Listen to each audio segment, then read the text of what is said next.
Welcome to IAC. Let us start explanation for descriptive writing, right? మనకి descriptive writing మనకి ఏముంటాయి? So letter writing ఇంకా SA writing ఉంటాయి. So day 9 చూద్దాం, right? First అయితే మనం దేంతో స్టార్ట్ చేద్దామంటే లెటర్ రైటింగ్ తో స్టార్ట్ చేద్దాం, right? So let us look at the question now, ఓకేనా? సో ఫస్ట్ మనం క్వశ్చన్ చూద్దాం ఏముందో, రైట్? క్వశ్చన్ ఏముందో చూడడం. Right a letter to your elder brother who has sent you an Android mobile phone on your birthday. So ఇక్కడ మనకి letter అనేది ఎవరికి రాయమని చెప్పారు? ఇక్కడ మనకి write a letter to your elder brother, ఓకేనా? మన ఎల్డర్ బ్రదర్కి మనం లెటర్ రాయాలంట, ఓకే? సో ఎల్డర్ బ్రదర్ రాయాలి. నెక్స్ట్ దేని గురించి, ఏ పర్పస్ గురించి రాయాలి? మనకి మన ఎల్డర్ బ్రదర్ ఒక ఆండ్రాయిడ్ మొబైల్ ఫోన్ సెండ్ చేశారు. సో ఆ సెండ్ చేసిన దానికి మనకి రిప్లైగా మనం ఏం చేయాలంటే, ఎందుకు, ఏ అకేషన్ అది? మన బర్త్డే కోసం మనకి ఒక మొబైల్ ఫోన్ సెండ్ చేశారు. దానికి రిప్లైగా మనం ఏం చేయాలంటే మన బ్రదర్కి, ఎల్డర్ బ్రదర్కి లెటర్ రాయాలి. కాబట్టి మనకి క్వశ్చన్ నుంచి ఏమర్థం అవుతుంది మనకి అగైన్? సో ఇది కూడా మనకి ఏమైందంటే ఇన్ఫార్మల్ లెటర్. ఏమవుతుంది మనకి? ఇన్ఫార్మల్. మన ఫ్యామిలీ మెంబర్స్ కావచ్చు, రిలేటివ్స్ కావచ్చు, ఓకేనా? సో ఫ్రెండ్స్ కావచ్చు, ఇలా రాస్తున్నాం అనుకుంటే ఆ లెటర్ ఏమవుతుంది మనకి? ఇన్ఫార్మల్ లెటర్ అవుతుంది. కాబట్టి ఇన్ఫార్మల్ లెటర్ని మనం ఎలా ప్రజెంట్ చేయాలో చూద్దాం, రైట్? ఇన్ఫార్మల్ లెటర్ రాసేటప్పుడు మనకి కొన్ని సెక్షన్స్ ఉంటాయి, ఓకేనా? అంటే కొన్ని కాంపోనెంట్స్ ఉంటాయి, అవేంటో చూద్దాం, right? Informal letter. So informal లెటర్లో మనకి ఏముంటుందంటే హెడ్డింగ్ ఉంటుంది, okay? Heading. So informal letter కాబట్టి మనకి ఇందులో ఏముండదంటే సబ్జెక్ట్ మనం మెన్షన్ చేయం, ఓకేనా? There will be no subject ఉండదు. మనకి ఫార్మల్ లెటర్లో మాత్రమే మనం ఏం మెన్షన్ చేస్తామంటే సబ్జెక్ట్ మెన్షన్ చేస్తాం, రైట్? ఇన్ఫార్మల్ లెటర్లో మనకి సబ్జెక్ట్ ఉండదు. నెక్స్ట్ హెడ్డింగ్ తర్వాత మనకి డైరెక్ట్ ఏమొస్తుందంటే శాలిటేషన్ ఉంటుంది. ఏముంటుంది? Salutation is nothing but greeting. So మనకి శాలిటేషన్ తర్వాత మనకి ఏముంటుందంటే బాడీ ఉంటుంది. సో బాడీ తర్వాత మనకి ఏముంటుందంటే సబ్స్క్రిప్షన్ ఉంటుంది, ఓకే? సబ్స్క్రిప్షన్ తర్వాత మనకి ఏముంటుందంటే సో సిగ్నేచర్ ఉంటుంది. సబ్స్క్రిప్షన్ తర్వాత ఏముంటుంది? సిగ్నేచర్. ఇక్కడ మనకి subscription is nothing but conclusion. So మనం చూద్దాం ఒకసారి ఏమన్నా ఇక్కడ. సో హెడ్డింగ్ ఉండాలి, శాలిటేషన్ ఉండాలి, బాడీ ఉండాలి, సబ్స్క్రిప్షన్ ఉండాలి, ఇంకా సిగ్నేచర్ ఉండాలి. ఈ పార్ట్స్ అన్ని కూడా ఈ ఇన్ఫార్మల్ లెటర్లో ఉండేటట్టుగా మనం చూసుకోవాల్సి ఉంటుంది, right? So let us start explaining this letter, ఓకేనా? ఫస్ట్ మనం ఏం చూద్దామంటే హెడ్డింగ్. నార్మల్గా మనకి ఇన్ఫార్మల్ లెటర్లో హెడ్డింగ్ అంటే మనకి, సో ఫార్మల్ లెటర్లో అనుకోండి, ఫార్మల్ లెటర్లో అయితే మనకి so senders address, date, so ఇంకా టు అడ్రస్, ఇవన్నీ ఉంటాయి. అంటే from address, date, to address అన్నీ ఉంటాయి ఎప్పుడు అది ఫార్మల్ లెటర్ అయితే. కానీ మనం రాస్తుంది ఇన్ఫార్మల్ లెటర్ కాబట్టి ఇన్ఫార్మల్ లెటర్ మనం ఏం చేస్తామంటే ఓన్లీ సెండర్స్ అడ్రస్ మాత్రమే రాస్తాం. సో రిసీపెంట్ అడ్రస్ మనం రాయం, అంటే టు అడ్రస్ మనం రాయం. సో టు అడ్రస్ కాకుండా ఓన్లీ సెండర్స్ అడ్రస్ మనం రాస్తాం, రైటర్స్ అడ్రస్ రాస్తాం. కాబట్టి ఫ్రమ్ అడ్రస్ ఇంకా డేట్ మాత్రమే ఉంటాయి, రైట్? అవి ఉన్నాయి రోజు చూద్దాం. మనకి ఏమో చూడడం, మనకి ఎగ్జామినేషన్ హాల్ ఏబీసీ నగర్, ఓకేనా? So examination hall ABC Nagar కాబట్టి దీన్ని మనం ఏమనుకోవచ్చు, మనం సెండర్స్ అడ్రస్గా తీసుకోవచ్చు. ఎలా తీసుకోవచ్చు మనం? Senders address. సో దీన్ని మనం ఏమనొచ్చు, మనం రైటర్స్ అడ్రస్ కూడా అనుకోవచ్చు. రైటర్స్ అడ్రస్ లేదా దీన్ని సింపుల్గా ఏమనొచ్చు మనం ఫ్రమ్ అడ్రస్ అని కూడా అనొచ్చు. ఫ్రమ్ అడ్రస్ కావచ్చు, సెండర్స్ అడ్రస్ కావచ్చు, లేదంటే రైటర్స్ అడ్రస్ కూడా కావచ్చు, ఓకేనా? సో నెక్స్ట్ మనకి ఏంటి? డేట్ మనకి ఏముంది? 4th February 2021. సో ఇక్కడ ఈ అడ్రస్ రాసేటప్పుడు కానీ డేట్ రాసేటప్పుడు కానీ నార్మల్గా మీరు ఏం ఫాలో అవుతారంటే, సో ఇక్కడ మనకి కామాస్ కానీ, అంటే లాస్ట్కి కామా కానీ, ఫుల్ స్టాప్ కానీ, లేదా ఇక్కడ ఫుల్ స్టాప్ ఇలాంటివి ఏమీ ఫాలో అవ్వదు. డైరెక్ట్గా మనం ఏం చేస్తారంటే without commas, without full stop follow అవ్వకండి, ఓకేనా? సో ఎందుకంటే మనకి ఇది సో కాంపిటేటివ్ ఎగ్జామ్స్లో మనకి ఇది ఫాలో అవుతున్నారు, రైట్? కాబట్టి సో మనం కూడా ఏం చేయాలంటే ఇలానే ఫాలో అవ్వాలి. కాబట్టి ఏం చేస్తారంటే don't put full stop and commas after this address here also. So full stop పెట్టొద్దు, డైరెక్ట్ మనం ఏం చేయొచ్చు అంటే so without full stop commas రాయొచ్చు. కాబట్టి రిమెంబర్ దట్, రైట్? సో మొత్తానికి అయితే మనకి ఎంత ఏమవుతుంది, మనకి హెడ్డింగ్ అవుతుంది. ఏమవుతుంది మనకి? ఇది హెడ్డింగ్. సో హెడ్డింగ్ అయిపోయిన తర్వాత నెక్స్ట్ మనకి ఏమవుతుంది? So salutation. మనకి ఇన్ఫార్మల్ లెటర్ కాబట్టి మనకి సబ్జెక్ట్ ఎలాగో ఉండదు కాబట్టి డైరెక్ట్గా వస్తుంది మనకి శాలిటేషన్. మనం ఏం చేయొచ్చు? డియర్ అనే వర్డ్ యూజ్ చేసి మనం ఎవరికైతే రాస్తున్నాము, సిస్టర్ అయితే డియర్ సిస్టర్, ఓకేనా? సో బ్రదర్ అయితే డియర్ బ్రదర్ అని మనం ఏం చేయొచ్చు అంటే శాలిటేషన్ చేయొచ్చు. కాబట్టి ఆబ్వియస్గా మనకి బ్రదర్ రాస్తున్నాం కాబట్టి మన శాలిటేషన్ ఏమవుతుందంటే డియర్ బ్రదర్. సో మనకి గ్రీటింగ్ శాలిటేషన్ మనం ఏమంటాం? మనం గ్రీటింగ్ అంటాం, రైట్? ఇక్కడ మనం ఏం తీసుకున్నామంటే డియర్ బ్రదర్ అనే శాలిటేషన్ తీసుకున్నాం, రైట్? డియర్ బ్రదర్ చెప్పి శాలిటేషన్ గ్రీటింగ్ అయిపోయింది. కాబట్టి వన్స్ మనం శాలిటేషన్ కంప్లీట్ చేసిన తర్వాత నెక్స్ట్ మనకి ఏముంటుంది? బాడీ. సో బాడీలో చూద్దాం, ఓకే? బాడీ మనం ఫస్ట్ ఏం చేయాలి? మనకి మన బ్రదర్ మనకి ఏం సెండ్ చేశాడు? సో మొబైల్ ఫోన్ సెండ్ చేశాడు. కాబట్టి ఫస్ట్ ఏం చేయాలి? నాకు నువ్వు మొబైల్ ఫోన్ సెండ్ చేశావు అనే విషయం చెప్పాలి వద్దా? చెప్పి థ్యాంక్స్ చెప్పాలి, అవునా? అది మనం చూద్దాం, రైట్? సో చూడగా ఉందో, so dear brother, I would like to thank you wholeheartedly for sending me an Android mobile phone on my birthday. It is very thoughtful of you.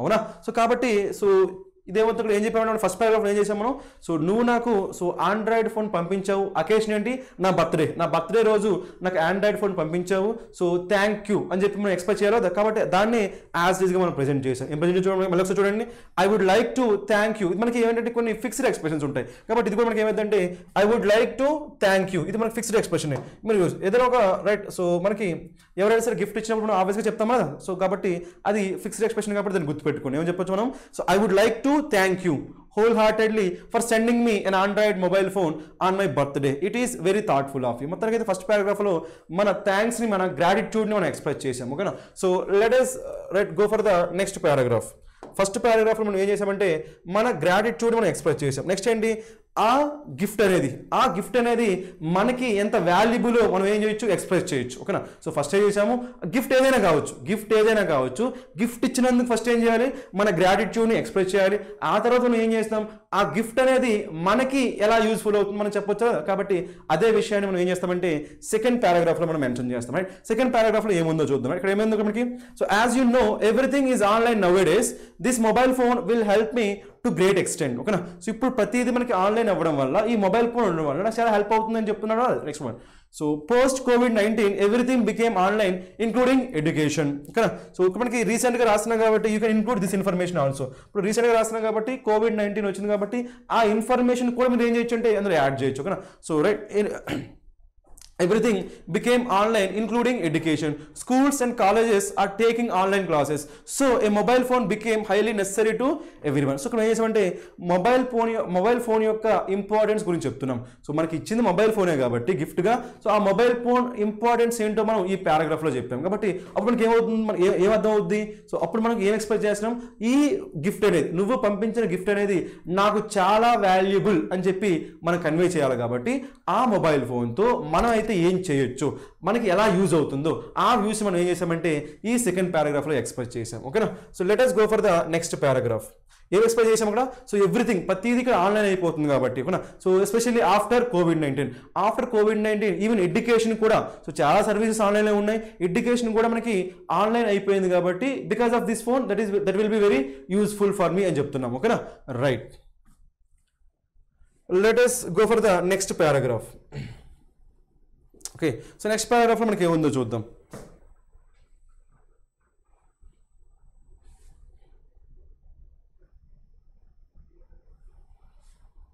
Right so lucky me that I have you as a brother ఇప్పుడు మనం ఏం చేయాలంటే మన brother మనకి ఎంత important మనం చెప్పాలి మన బ్రదర్ మనకి ఉండడం వల్ల ఎంత లక్కీ మనం చెప్పాలి చూడడం ఉందో lucky me that I have you as a brother who can understand the situation and gift accordingly so ఇలా గిఫ్ట్ ఇచ్చినందుకు మనకి బ్రదర్కి మనం ఏం చేయాలి గ్రాటిట్యూడ్ ఎక్స్ప్రెస్ చేయాలో అది మనం ఎక్స్ప్రెస్ చేస్తున్నాం right next one I am going to use this mobile phone to attend online classes so ఆ మొబైల్ ఫోన్తో నేను ఏం చేస్తున్నాను చెప్తున్నాను రైట్ మనం ఏం చేస్తాము so to attend online classes ఓకేనా I use this mobile phone to attend online classes and to work on assignments so assignments పైన వర్క్ చేయడానికి సో ఆన్లైన్ క్లాస్ వినడానికి ఈ మొబైల్ ఫోన్ యూజ్ చేస్తానని చెప్పి మనం మన గ్రాటిట్యూడ్ ఎక్స్ప్రెస్ చేస్తూ ఎందుకు యూజ్ చేస్తామో కూడా మనం చెప్తున్నాం ఓకేనా next one I can also shop online and order parents medicine మన పేరెంట్స్కి సో మెడిసిన్స్ కూడా ఆర్డర్ చేయొచ్చు ఆన్లైన్ నుంచి అది కూడా అంటే మనం ఏదైతే ఆ మొబైల్ ఫోన్ యూజ్ చేసి మనం ఏమైతే చేయొచ్చో అవన్నీ కూడా మనం ఏం చేస్తున్నామంటే ఎక్స్ప్రెస్ చేస్తాం right next one I can also take my passion for photography to a new height with this phone ఈ ఫోన్తో ఏం చేయొచ్చు అంటే ఈవెన్ ఫోటోగ్రఫీ కోసం కూడా మనం ఈ ఫోన్ యూజ్ చేయొచ్చు అని చెప్పి మనం ఏం చేసామంటే దాని యొక్క యూసేజ్ ఆ మొబైల్ ఫోన్ నువ్వు పంపించిన మొబైల్ ఫోన్ని నేను ఏ విధంగా యూజ్ చేసుకోవాలి ఏ విధంగా యూజ్ చేసుకోవచ్చు అంటే ఇన్ని పాసిబిలిటీస్ ఉన్నాయి ఆ పాసిబిలిటీస్ అని మనం ఏం చేసామంటే ఈ పారాగ్రాఫ్లో మనం మెన్షన్ చేసాం ఓకే నెక్స్ట్ సో లాస్ట్ మనం ఏం చేయాలి మనకి కంక్లూడ్ చేయాలి కంక్లూడ్ ఎలా చేస్తాం సో లాస్ట్ మళ్ళీ ఫస్ట్ టైం మనం థ్యాంక్ యూ చెప్పాం మళ్ళీ ఏం చేస్తామంటే లాస్ట్ కూడా మళ్ళీ వన్స్ అగైన్ థ్యాంక్ యూ అని చెప్పి మనం క్లోజ్ చేయొచ్చు సో ఏముందో once again thank you for making my birthday special with the best gift so మనం ఏం చేసామంటే మళ్ళీ ఏం చేసామంటే so once again thank you for making my birthday special with the best right gift so నువ్వు ఇచ్చిన gift వలన నా బర్త్డే ఇంకా స్పెషల్ అయిందని చెప్పి మనం ఏం చేసామంటే మళ్ళీ సో గ్రాటిట్యూడ్ ఎక్స్ప్రెస్ చేసి సో దీంతో మనకి ఏమైందంటే మనకి క్లోజ్ అయింది సో మనకి ఏమైందంటే బాడీ క్లోజ్ చేసాం సో వన్స్ మనకి బాడీ అయిపోయిన తర్వాత మనకి ఇక్కడ చూడండి కూడా so convey my regards to parents అని రాయకూడదండి ఎందుకంటే మనకి బాడీలో మనం ఏం చేసాము పేరెంట్స్ మెడిసిన్స్ అనేవి నేను ఆన్లైన్లో బుక్ చేస్తున్నాను, దాని మీనింగ్ ఏంటి? పేరెంట్స్ ఎవరి దగ్గర ఉన్నారు? నా దగ్గరే ఉన్నారు. అలాంటప్పుడు మళ్ళీ నేను convey regards to my parents అన్నాం అనుకో, అది మళ్ళీ సో రాంగ్ కన్వే అయ్యేది. ఎందుకంటే పేరెంట్స్ నా దగ్గరే ఉన్నారు కాబట్టి నేను మన బ్రదర్కి కన్వే చేయమని అడగకూడదు. కాబట్టి మళ్ళీ ఇక్కడ అలాంటిది రాయకూడదు, ఓకేనా? సో మన దగ్గర పేరెంట్స్ లేకపోతేనే అప్పుడు ఏం చేయాలి? సో కన్వే మై రిగార్డ్స్ అని చెప్పాలి. మన దగ్గర పేరెంట్స్ ఉంచుకొని మళ్ళీ మనం లెటర్ రాసినప్పుడు మనకి కన్వే మై రిగార్డ్స్ అని చెప్పకూడదని, ఓకేనా? కాబట్టి ఇక్కడ don't write convey my regards to right mom and dad అని రాయకూడదు, ఓకే? ఎందుకంటే పేరెంట్స్ మన దగ్గర ఉన్నారు కాబట్టి గుర్తుపెట్టుకో, రైట్? సో మొత్తానికి దానికి బాడీ అయిపోయింది కాబట్టి నెక్స్ట్ మనకి ఏముంది? సబ్స్క్రిప్షన్ మనకి ఏంటి ఇక్కడ? సో కన్క్లూజన్ అంటే మనకి నార్మల్గా థ్యాంకింగ్ యూ అని మనం రాయమండి. సో మనకి ఫార్మల్ లెటర్లో అయితే ఏం చేస్తాము? థ్యాంకింగ్ యూ రాస్తాం. కానీ ఇన్ఫార్మల్ లెటర్ మనం సింపుల్గా ఏం చేస్తామంటే యువర్స్ లవింగ్లీ అని చెప్పొచ్చు, అంటే యువర్స్ లవింగ్ బ్రదర్ అని చెప్పొచ్చు. కాబట్టి మనం ఏం చేస్తామంటే యువర్స్ లవింగ్ బ్రదర్ అని చెప్పొచ్చు, సింపుల్గా యువర్స్ లవింగ్లీ అని కూడా చెప్పొచ్చు, ఓకేనా? యువర్స్ లవింగ్లీ అని చెప్పొచ్చు, లేదంటే యువర్స్ లవింగ్ బ్రదర్ అని చెప్పి బోత్ ఆర్ కరెక్ట్, ఓకేనా? యువర్స్ లవింగ్లీ అని చెప్పొచ్చు, లేదంటే యువర్స్ లవింగ్ బ్రదర్ అని కూడా చెప్పొచ్చు. సో మొత్తానికి అయితే మనకి ఇంకో పాయింట్ ఏంటి, ఇక్కడ మనకి యువర్స్ రాసేటప్పుడు డోంట్ పుట్ ఎఫర్స్టోప్ ఎస్, ఓకేనా? యువర్స్ రాసేటప్పుడు don't put apostrophe yes, okay? ఎందుకంటే నార్మల్గా మనకి నౌన్కి మాత్రమే మనం ఏం చేస్తాము? ఎఫర్స్టోప్ ఎస్ యూజ్ చేస్తాం, ఓకేనా? ప్రొనౌన్కి ఇప్పుడు కూడా మనం ఎఫర్స్టోప్ యూజ్ చేయం కాబట్టి don't put apostrophe S to yours. కాబట్టి సింపుల్గా ఏం చేస్తామంటే yours lovingly or yours loving brother అని మనం రాస్తే సరిపోతుంది, రైట్? సో దీంతో మనకి ఏమైందంటే మనకి సో సబ్స్క్రిప్షన్ అయిపోయింది. లాస్ట్ మనం ఏం చేయాలంటే సిగ్నేచర్. ఇక్కడ సిగ్నేచర్ అనేది ఇక్కడ సో ర్యాండమ్ నేమ్ కాకుండా ఏం చేస్తారంటే ఒకవేళ మనకి ఆ లెటర్లో మెన్షన్ చేస్తే ఏ నేమ్ నుంచి ఆ లెటర్ రాయమన్నారో మెన్షన్ చేస్తే ఆ నేమ్ని ఇక్కడ మీరు ఏం చేయొచ్చు అంటే మీ సిగ్నేచర్గా తీసుకోవచ్చు. కాబట్టి సో డూ దట్. సో మొత్తానికి అయితే ఈ విధంగా ఏం చేయొచ్చు అంటే ఈ పర్టికులర్ లెటర్ని మనం సో చేయొచ్చు, ఓకేనా? So let us discuss SI now, okay? First మనకి ఎస్ఐ టాపిక్ ఏందో చూద్దాం. ఎస్ఐ టాపిక్ మనకి ఏంటి? ఇక్కడ అగ్రికల్చర్ బిల్ 2020 ఇచ్చిన టాపిక్ మనకి ఏంటి? Agriculture bill 2020. సో దీనిపైన మనం ఎస్ఐ రాయాలి కాబట్టి ఫస్ట్ అయితే మనం ఏం డిసైడ్ చేయాలి? Writing style. సో ఏ రైటింగ్ స్టైల్లో మనం ఈ ఎస్ఐని ప్రజెంట్ చేయొచ్చు చూద్దాం, right? So let us discuss that first, okay? Style. So style మనం ఏం చెప్పుకున్నాం? మనకి పాసిబిలిటీస్ మనకి ఏంటి? One of the possibilities is descriptive style, okay? So మనం డిస్క్రిప్టివ్ స్టైల్ మనం ఏం చేయొచ్చు అంటే so right who, okay, what, okay, when, లేదంటే వేర్, ఇలాంటి క్వశ్చన్స్ కానీ ఆన్సర్ చేస్తూ మనం ఎస్ఏ రాస్తే అదేమవుతుంది? మనకి డిస్క్రిప్టివ్ స్టైల్ అవుతుంది. ఏమవుతుంది? మనకి descriptive style, okay? Next possibility మనకి ఏంటంటే ఎనలిటికల్ స్టైల్, ఓకే? ఎనలిటికల్ స్టైల్లో మనకి ఏం జరిగిందంటే హౌ అండ్ వై, ఈ క్వశ్చన్స్ కానీ మనం ఆన్సర్ చేస్తూ ఎస్ఏ రాస్తే ఇది ఏమవుతుందంటే ఎనలిటికల్ స్టైల్ అవుతుంది, రైట్? సో నెక్స్ట్ పాసిబిలిటీ మనకి ఏంటంటే రైట్ డిస్క్రిప్టివ్ ఎనలిటికల్ తర్వాత so argumentative, okay? So argumentative style లేదంటే పెర్సుయేసివ్ స్టైల్, లేదంటే పెర్సుయేసివ్ స్టైల్. ఇందులో మనకి ఏం జరిగిందంటే మనం ఏదైనా ఒక ఇష్యూని మనం సపోర్ట్ చేస్తూ కానీ లేదంటే అపోజ్ చేస్తూ కానీ మనం రాసి ఏం చేయొచ్చు అంటే దాన్ని కన్విన్స్ చేయగలిగారు, అవునా? రీడర్ని ఆ ఆర్గ్యుమెంట్స్తో మనం ప్రజెంట్ చేసిన ఆర్గ్యుమెంట్స్తో రీడర్ని కన్విన్స్ చేస్తే దాన్ని ఏమంటామంటే ఆర్గ్యుమెంటేటివ్ స్టైల్ ఆర్ పెర్సుయేసివ్ స్టైల్ అంటాం. కాబట్టి ఇవి మీరు అబ్జర్వ్ చేయొచ్చు, ఓకేనా? సో మొత్తానికి ఇప్పుడు చూద్దాం అక్కడ మనకి వీటిల్లో, ఓకేనా? సో వీటిల్లో ఈ స్టైల్స్లో ఈ అగ్రికల్చర్ బిల్ 2020 అనే సో ఈ టాపిక్కి మనం ఏ స్టైల్ సూట్ అవుతుందో చూద్దాం, రైట్? సో మన ఫస్ట్ అయితే మనకి డిస్క్రిప్టివ్ సూట్ అవుతుంది కదా. సో డిస్క్రిప్టివ్ మనకి ఏం జరిగింది? హూ, వాట్, వెన్, వేర్, ఇలాంటి క్వశ్చన్స్ ఆన్సర్ చేయొచ్చు కదా. So who introduced agriculture bill అని చెప్పొచ్చు. సో కాబట్టి ఒక పాసిబిలిటీ ఉంది. నెక్స్ట్ ఇక్కడ ఏంటి? When this bill was introduced అని చెప్పొచ్చు, లేదంటే when this bill will be implemented, ఎప్పుడు ఇంప్లిమెంట్ చేస్తారో చెప్పొచ్చు, అంటే ఎప్పుడు తీసుకొచ్చారో చెప్పొచ్చు, అవునా కదా? సో పాసిబిలిటీ ఉంది. ఇంకా సో వేర్ ఇంకా so what this bill is about what, so ఈ దేని గురించి ఈ బిల్ అని కూడా చెప్పొచ్చు, వాట్ ఈజ్ అగ్రికల్చర్ బిల్ అని కూడా చెప్పొచ్చు. కాబట్టి మనం ఇక్కడ హూ, వెన్, వాట్ ఇలాంటి క్వశ్చన్స్ అన్ని కూడా మనం ఆన్సర్ చేయొచ్చు. కాబట్టి ఇది మనం దేనిలో ప్రజెంట్ చేయొచ్చు? మనం డిస్క్రిప్టివ్ లో ప్రజెంట్ చేయొచ్చు. కాబట్టి అదొక పాసిబిలిటీ. నెక్స్ట్ మనకి ఏంటి ఇక్కడ? ఎనలిటికల్ మనం ఏం చేయాలి? మనకి హౌ అండ్ వై అనే క్వశ్చన్స్ అని ఆన్సర్ చేయాలి, రైట్? సో ఏం చేయొచ్చు మనకి? సో గవర్నమెంట్ అనేది లేదంటే ఎవరైనా సరే ఎందుకు అగ్రికల్చర్ బిల్ తీసుకొచ్చారు అంటే why they bring this agriculture bill అని వై అనే క్వశ్చన్స్ ఆన్సర్ చేయొచ్చు. లేదంటే హౌ కెన్ దే ఇంప్లిమెంట్, ఎలా ఇంప్లిమెంట్ చేస్తారో అని చెప్పి హౌ అనే క్వశ్చన్ కూడా మనం ఆన్సర్ చేయొచ్చు. కాబట్టి మనకి ఏముంది? ఎనలిటికల్ స్టైల్ కూడా పాసిబిలిటీ ఉంది, అర్థమైందా? సో ఎందుకు తీసుకొచ్చారో చెప్పి మనం ఏం చెప్పొచ్చు? Why did they bring this agriculture bill అని కానీ ఆన్సర్ చేస్తే అదేమవుతుంది? మనకి ఎనలిటికల్ స్టైల్.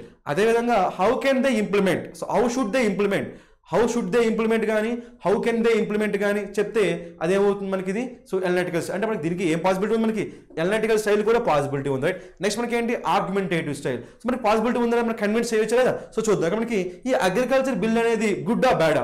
అగ్రికల్చర్ బిల్ అంటే ఆబ్వియస్గా ఎవరి కోసం, అది ఫార్మర్స్ కోసం. ఫార్మర్స్కి ఇది బెనిఫిట్ చేస్తుందా లేదంటే సో దానివల్ల మనకి ఫార్మర్స్కి నెగిటివ్ ఇంపాక్ట్ ఉందా, ఓకేనా.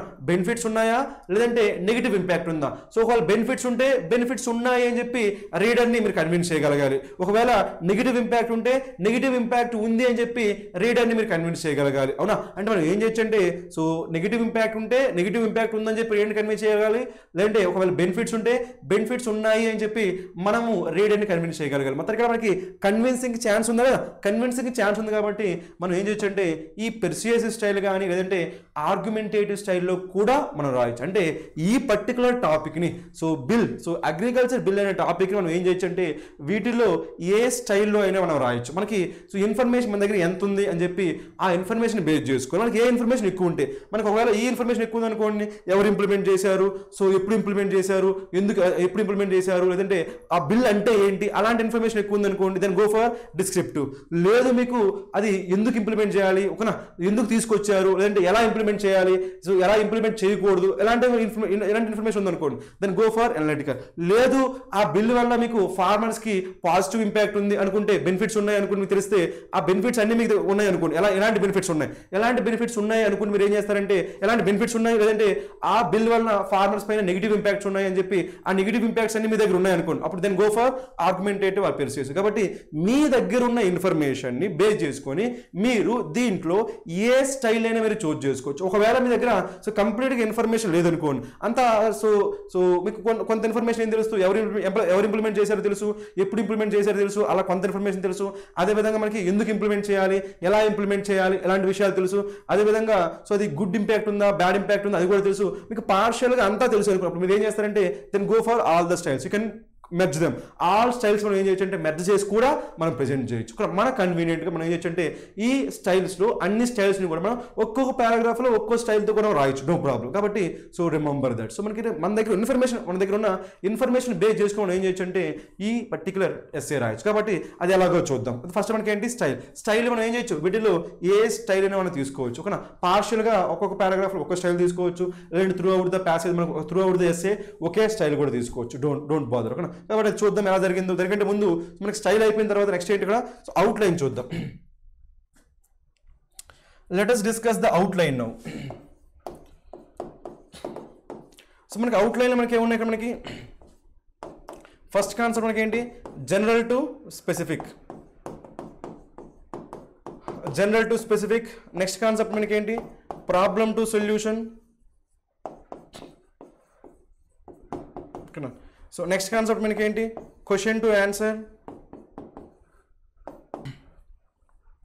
సో మనకి ఏం చేసి మనం క్వశ్చన్ టు ఆన్సర్ చెప్పొచ్చు, క్వశ్చన్ టు ఆన్సర్. నెక్స్ట్ మనం ఏం చెప్పొచ్చు అంటే మనకి అవుట్లైన్ కదా. So general to specific, problem to solution, question to answer, theory to example. ఈ అవుట్లైన్స్ మీరు ఏం చేయొచ్చు అంటే ఏ అవుట్లైన్ అయినా సరే మీరు చూజ్ చేసుకోవచ్చు, ఓకేనా. సో మనకి ఏంటవి general to specific, problem to solution, question to answer, theory to example. ఈ పర్టికులర్ టాపిక్ మనకి అగ్రికల్చర్ బిల్ గురించి ఉంది కదా. ఈ అగ్రికల్చర్ బిల్ గురించి మనం చెప్పేటప్పుడు వీటిలో ఏ అవుట్లైన్ తీసుకోవచ్చు మనం. ఒకవేళ అక్కడ మనకి సో ప్రాబ్లమ్ సొల్యూషన్ ఒక పాసిబిలిటీ ఉంది. సో మనకి ప్రాబ్లమ్స్ అన్ని మెన్షన్ చేసి ప్రెజెంట్ ఫార్మర్స్ ఫేస్ చేస్తున్న ప్రాబ్లమ్స్ చెప్పి ఆ ప్రాబ్లమ్స్ని ఈ పర్టికులర్ సో బిల్ అనేది ఎలా సొల్యూషన్ అవుతుందో చెప్పవచ్చు. అది ఒక వన్ వే. కానీ అప్పుడు ఏం చేయాలంటే మనం అన్ని ప్రాబ్లమ్స్ చెప్పాల్సి వస్తుంది, అప్పుడు సపోర్ట్ చేయాల్సి వస్తుంది. అంటే ఈ అగ్రికల్చర్ బిల్ని సపోర్ట్ చేస్తూ మనం చెప్పాల్సి వస్తుంది. అంటే దీన్ని కానీ అగ్రికల్చర్ బిల్ని కానీ మనం సో సొల్యూషన్గా తీసుకున్నామంటే ఆబ్వియస్గా మనం ఏం చేస్తున్నాం, సపోర్ట్ చేస్తున్నాం. కాబట్టి అలా సపోర్ట్ చేసే ఆర్గ్యుమెంట్స్ మీ దగ్గర ఉంటేనే then go for problem to solution, otherwise don't go for. లేదు ఒకవేళ ఈ అగ్రికల్చర్ బిల్ ఇంప్లిమెంట్ చేయడంలో ఉన్న ప్రాబ్లమ్స్ చెప్పి ఆ ప్రాబ్లమ్స్ మీరు ఏం చేయొచ్చు, సొల్యూషన్ చెప్పొచ్చు. అండ్ ఒకవేళ ఈ అగ్రికల్చర్ బిల్ ఇంప్లిమెంట్ చేస్తే ఎలాంటి ప్రాబ్లమ్స్, లేదంటే ఇంప్లిమెంట్ చేయడానికి గవర్నమెంట్ ఎలాంటి ప్రాబ్లమ్స్ ఫేస్ చేస్తుంది, అలా ప్రాబ్లమ్స్ ఫేస్ చేసే ప్రాబ్లమ్స్ చెప్పి ఆ ప్రాబ్లమ్స్కి సొల్యూషన్స్ ఏమున్నాయో కూడా మీరు చెప్పగలిగితే అప్పుడు go for problem solution. Otherwise ఏం చేస్తారంటే సింపుల్గా మనం ఏం చేయొచ్చు అంటే జనరల్ టు స్పెసిఫిక్ చేయొచ్చు. ఏం చేయొచ్చు, జనరల్ టు స్పెసిఫిక్. జనరల్గా ఈ రైట్ అగ్రికల్చర్ బిల్ 2020 దేని గురించి జనరల్గా. ఆ తర్వాత ఏం చేయొచ్చు అంటే అందులో ఉన్న స్పెసిఫిక్ డీటెయిల్స్ మనం మాట్లాడొచ్చు, స్పెసిఫిక్గా అది దేని గురించి, సో అది మనం చెప్పొచ్చు. కాబట్టి just go for general to specific. మీకు ఎగ్జాక్ట్గా ఆ ప్రాబ్లమ్స్ సొల్యూషన్స్ తెలిస్తే then go for problem solution, otherwise just go for general to specific. జనరల్గా ఏం చేస్తామంటే మనకి ఫస్ట్ ఆ బిల్ ఎవరు తీసుకొచ్చారు, ఎందుకు తీసుకొచ్చారని చెప్పి ఆ తర్వాత అందులో ఉన్న స్పెసిఫిక్ డీటెయిల్స్ గురించి మనం చెప్పొచ్చు. కాబట్టి just go for so general to specific. ఇప్పుడైతే మనం చూద్దాం. సో మనకి అవుట్లైన్ అయిపోయింది కదా. సో అవుట్లైన్ అయిపోయిన తర్వాత మనకి నెక్స్ట్ కాన్సెప్ట్ ఏంటి, మనకి నెక్స్ట్ కాన్సెప్ట్ అవుట్లైన్ తర్వాత మనకి స్ట్రక్చర్. సో ఈ ఎస్ఏని మనం ఏ స్ట్రక్చర్లో ప్రజెంట్ చేయాలి, ఓకేనా. స్ట్రక్చర్ అనగా మనకి ఏ పాయింట్స్ గుర్తొస్తాయి, మనకి ఫస్ట్ ఇంట్రడక్షన్ గుర్తొస్తుంది, ఇంట్రడక్షన్. నెక్స్ట్ మనకి బాడీ, ఆ తర్వాత మనకి ఏముంటుందంటే కన్క్లూజన్. ఇవన్నీ మనకు ఉంటాయండి, ఓకేనా. సో ఏంటవి, సో స్ట్రక్చర్ మనకి ఏముంటాయి, ఇంట్రడక్షన్ ఉంటుంది, బాడీ ఉంటుంది, కన్క్లూజన్, ఇవన్నీ మనకు ఉంటాయి. కాబట్టి వీటిని అబ్జర్వ్ చేయండి. వీటిని అబ్జర్వ్ చేసేటప్పుడు మనకి ఏంటంటే వీటిలో మనకి ఇంపార్టెంట్ మనకి ఏంటి, ఇంట్రడక్షన్. మనం ఫస్ట్ ఏం చేద్దామంటే ఇంట్రడక్షన్ చూద్దాం, రైట్. ఇప్పుడైనా మనకి ఇంట్రడక్షన్ ఎలా ప్రజెంట్ చేయొచ్చో చూద్దాం. Introduction, okay. Introduction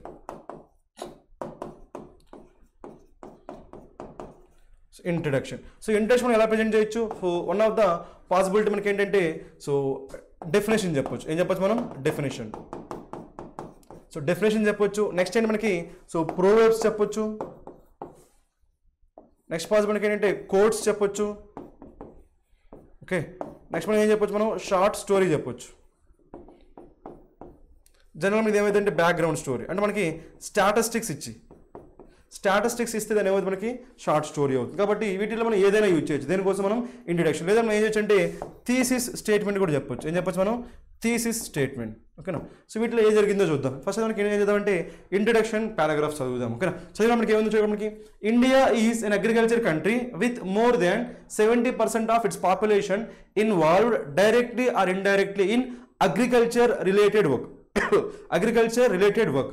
The farmers feed entire nation with their diligence. ఇక్కడ మనకి diligence and meaning ఏంటి, మనకి హార్డ్ వర్కింగ్. diligent meaning ఏంటి, మనకి diligent అంటాం. diligent. So diligent means what, hard working. Diligence. But it is doleful అంటే మనకి sad. doleful means what, sad.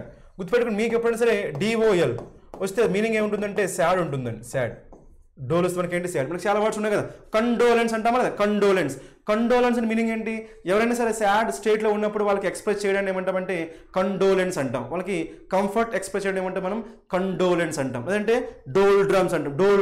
డోల్ఫుల్, డొలోరస్ ఇవన్నీ మనకి ఏం చెప్తాయంటే సాడ్ గురించి చెప్తాయి. కాబట్టి డోల్ వస్తే సాడ్, గుర్తుపెట్టుకున్నాడు. So entire nation with their diligence but it is doleful that they are struggling to make a living. So మొత్తానికి మనం ఏం చేసామంటే సో అగ్రికల్చర్ బిల్ని మనకి ఇంట్రడక్షన్ ఏం తీసుకున్నా, మనకి ఒక షార్ట్ స్టోరీని మనం నెరేట్ చేస్తున్నాం. షార్ట్ స్టోరీని నెరేట్ చేస్తున్నాం. ఏంటో స్టోరీ. సో అతనికైతే ఫస్ట్ ఏం చెప్పాము అక్కడ, ఇండియా అనేది సో అగ్రికల్చర్ రిలేటెడ్ కాబట్టి ఏం చెప్పామంటే ఇండియాలో ఎక్కువ మంది దేని మీద డిపెండ్ అవుతున్నారు, మనకి 70%, అప్ టు 70% ఆఫ్ పీపుల్కి మనకి ఏంటి సో లైవ్లీహుడ్ మనకి ఏంటి సో అగ్రికల్చర్. డైరెక్ట్గా కానీ ఇండైరెక్ట్గా కానీ 70% ఆఫ్ ద పాపులేషన్ దేని మీద డిపెండ్ అవుతున్నారు, అగ్రికల్చర్ మీద డిపెండ్ అవుతున్నారు. అది చెప్పంటే అగ్రికల్చర్ యొక్క ఇంపార్టెన్స్, ఓకేనా. ఇండియాలో అగ్రికల్చర్కి ఉన్న ఇంపార్టెన్స్ని మనం ఏం చేసామంటే ఈ పర్టికులర్ లైన్ యూజ్ చేసి చెప్పాం. ఏంటో line, so India is an agriculture country with more than 70% of its population involve directly or indirectly in agriculture related work అని చెప్పి ఇండియాలో అగ్రికల్చర్కి ఉన్న ఇంపార్టెన్స్ని మనం సో కన్వే చేసాం, రైట్. నెక్స్ట్ ఏం చేసామంటే అగ్రికల్చర్ మనకి మెయిన్ ఇంపార్టెంట్ ఎవరు, సో ఫార్మర్స్. కాబట్టి ఫార్మర్స్ గురించి చెప్పాలి. ఫస్ట్ ఏం చెప్పాలి మనం అక్కడ, సో అగ్రికల్చర్ మనకి ఏమనుకున్నాం, జనరల్ టు స్పెసిఫిక్. ఏమనుకున్నాం మనం, జనరల్ టు స్పెసిఫిక్. కాబట్టి ఫస్ట్ జనరల్ గా అగ్రికల్చర్ అంటే ఏంటి చెప్పాలి. జనరల్ గా అగ్రికల్చర్ కి ఇండియాలో ఉన్న ఇంపార్టెన్స్ చెప్పాలి. ఆ తర్వాత మనకి అగ్రికల్చర్ లో సో 70% ఆఫ్ ద పాపులేషన్ మనకి ఉన్నారు, ఫార్మర్స్ ఉంటారు, వాటి మీద డిపెండ్ అయ్యే సో రైట్ మిడిల్ మ్యాన్ ఉంటారు, సో తర్వాత కన్జ్యూమర్స్ ఉంటారు. ఇదంతా అగ్రికల్చర్ మీద డిపెండ్ అవుతుంది. కానీ సో మనం ఏం చేయాలంటే స్పెసిఫిక్ గా మనం దేని గురించి చెప్పాలి, సో ఫార్మర్స్ గురించి చెప్పాలి. కాబట్టి జనరల్ టు స్పెసిఫిక్ మనం ఏం చేస్తామంటే సో ఫార్మర్స్ గురించి చెప్తున్నాం. ఫార్మర్స్ గురించి చెప్పినప్పుడు ఏమన్నామంటే the farmers feed entire nation with their diligence, ఓకేనా. సో ఫార్మర్స్ ఏం చేస్తారంట, సో వాళ్ళ హార్డ్ వర్క్ తో అందరినీ ఫీడ్ చేస్తున్నారంట. కానీ అలాంటి వాళ్ళకి మనకి ఏం లేదంటే మనకి సాడ్ స్టేట్ లో ఉన్నారు. అలాంటి వాళ్ళ సిచ్యువేషన్ ఎలా ఉంది, సాడ్ గా ఉందని చెప్పి డోల్ఫుల్ అంటారు, right. So doleful that they are struggling to make a living. వాళ్ళకి సరిపోయినంత ఇన్కమ్ తెచ్చుకోవడానికి వాళ్ళు స్ట్రగుల్ అవుతున్నారని చెప్పి ఒక ప్రాబ్లం అని చెప్పాము, ఓకేనా. నెక్స్ట్ ఓకేనా.